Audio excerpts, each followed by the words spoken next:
Naghain ng reklamo ang Pro-Democracy Coalition na Tindig Pilipinas laban kay Senator Pia Cayetano sa Senate Ethics Committee dahil sa umunay pagpapakalat ng isang misleading o inedit na video kaugnay ng impeachment trial.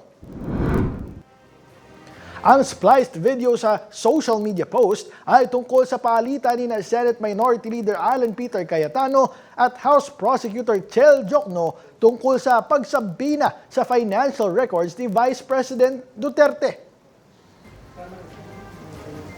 Nagbabakasakali lang, baka may makuha tayo dito. So ano makukuha natin figuring all the subpoenas you're requesting?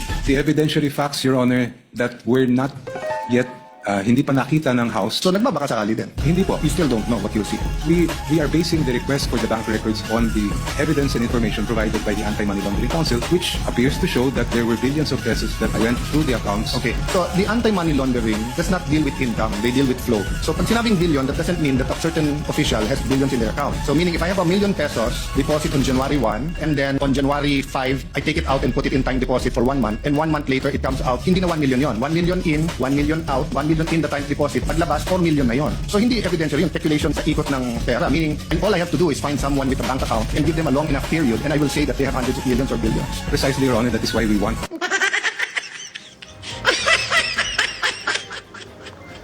Ayon sa Tindig Pilipinas, nailabas sa video ang pahayag ni Jokno nang walang buong konteksto, kaya nagkaroon umano ito ng maling interpretasyon.